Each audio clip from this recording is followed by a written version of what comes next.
Fan Appreciation Day today is a great day. We got the most positive, supportive fan base in the country, and certainly appreciate them. I know our guys are excited to spend the afternoon with them. A lot of parents are in town before the practice this morning, so that was good. And this is the first time in the stadium for a lot of our young guys, especially.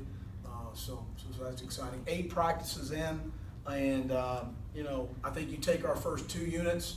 Our first units on offense and defense, and a core group of special teams players. There's some really good things happening. As we continue to matriculate down our roster, there's far too many inconsistencies occurring through 8 days, and we've got to continue to improve that. The training camp to me is all about conditioning the mind.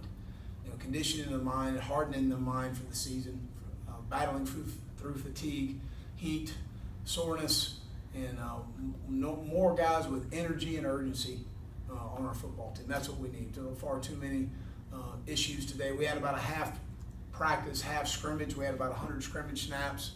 No procedure issues, which was great. I think we had Keyshawn out of targeting, which we got to work on that. We had an SEC crew here today. We had 1 hands to the face and pass rush, and I think a holding on offense, and that was it for those snaps. So that was good, especially for the first time with the coaches off the field. Really good in the red zone by our offense. Scored on 4 straight possessions, which was outstanding. About 50-50 on third down, which on both units, we gave up a lot of drives last year defensively, not getting off the field on third down and not converting offensively. So we've continued to make those 2 points of emphasis for our team, red zone and third down. We'll start with some 1-minute stuff tomorrow and get some more scrimmage snaps on Monday. And that's where you really are starting to make your evaluations and determinations of where you are as a player and where we are as a football team. As far as injuries concerned, long-term injuries, Tyreek Johnson tore his ACL. It was in a non-contact situation. Hurt for him. He's going to be a really good player for us. Frustrating for him. He tore his labrum and shoulder his senior year of high school. We delayed his enrollment so he could rehab it, and now he has this happen. He had a fantastic spring, but this is just a speed bump for him. He's going to be a really good football player. Unfortunate that he'll miss this fall. And Caleb Kinlaw, really hurt for Caleb of being a senior.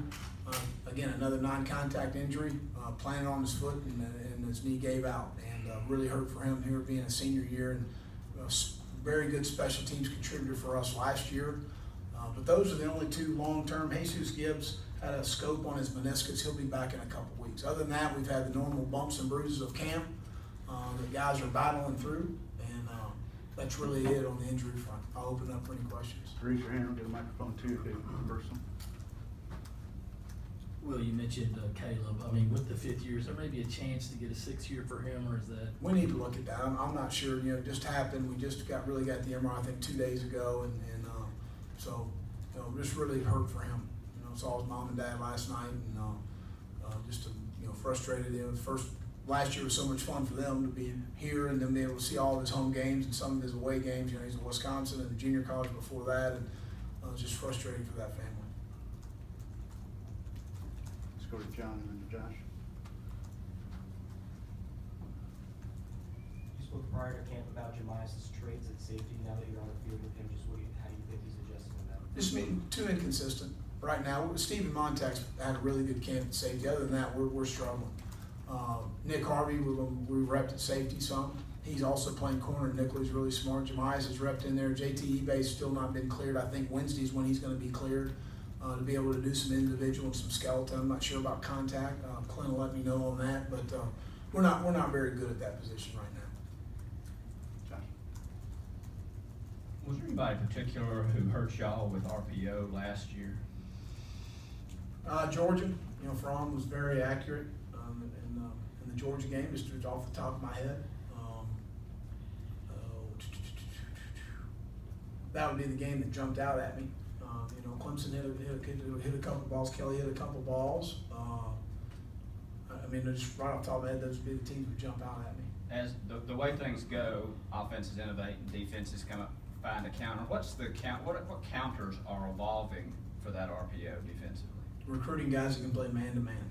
You can win in man coverage, and that's where you get into matchup issues, Josh. To be honest with you, you got to win in man coverage. The problem when you're playing zone against RPOs is the run pass conflicts it creates for your linebackers. So then you got to, if you want to play zone, then you got to get into canceling gaps, what we call pyre at the front, you know, the 3 technique and the 6 technique, slant inside, slant the 5 technique inside to take away the bubble. So the backer doesn't have direct runs and you're trying to bounce the runs east and west if you want to play zone. But you can't ask a guy to carry a guy vertical and play the A gap. It's impossible. So those are the things to me that you really, when you play teams that run a lot of RPOs, are very difficult to do, is canceling the gaps and playing zone. The answer is you got to recruit man-to-man. Then the issue you get in is, can we match up against some of these guys? You know, people want to play us in man coverage. I'd be happy about it.